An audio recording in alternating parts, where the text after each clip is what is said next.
One night, Henry and Gordon were alone with James. Although Sir Topham Hatt was beginning to think well of him, whenever a chance came, the other engines would talk of nothing but bootlaces.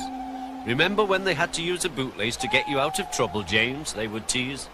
James tried to get back by talking about Henry, who got shot up in a tunnel, and Gordon, who got stuck on a hill. But they wouldn't listen. "You talk too much, little James," said Gordon. "A fine, strong engine like me has something to talk about. I'm the only engine who can pull the express. When I'm not there, they need two engines. Think of that. I've pulled expresses for years and have never once lost my way. I seem to know the right line by instinct." Every wise engine knows, of course, that the signalman sets the switches to make the engines run on the right tracks. But Gordon was so proud he had forgotten. "Wake up, James," said Gordon next morning. "It's nearly time for the express." "What are you doing? Odd jobs?" "Oh, well, we all have to begin somewhere, don't we? Run along now and get my coaches. Don't be late." James went to get Gordon's coaches. They were all shining with lovely new paint. He was careful not to bump them, and they followed him smoothly into the station, singing happily, "We're going away, we're going away." "I wish I was going with you," said James. "I should love to pull the express and go flying along the line." Gordon, with much noise and blowing of steam, got ready to back onto the train.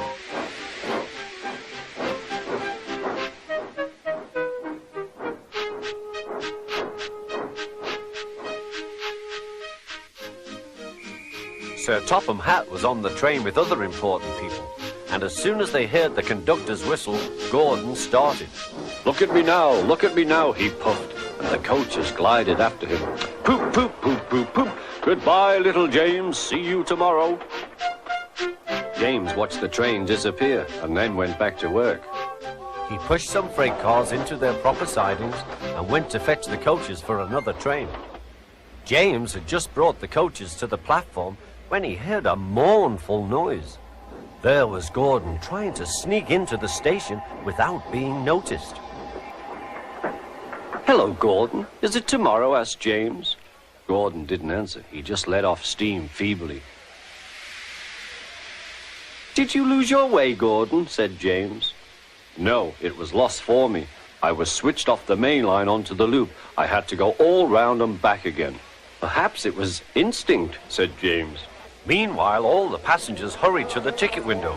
"We want our money back," they shouted. But Sir Topham Hatt climbed onto a cart and blew the conductor's whistle so loudly that they all stopped to look at him. Then he promised them a new train at once. "Gordon can't do it," he said. "Will you pull it for us, James?" "Yes, sir, I'll try." So James was coupled on and everyone got in. "Do your best, James," said Sir Topham Hatt. Come along, puffed James. You're pulling as well, sang the coaches.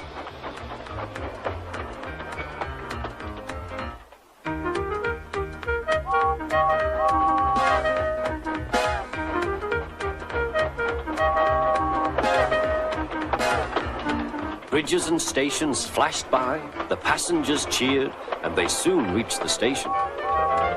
Everyone said thank you to James, and Sir Topham Hatt was very impressed. "Well done," he said. "Would you like to pull the express sometimes?" "Yes, please," answered James.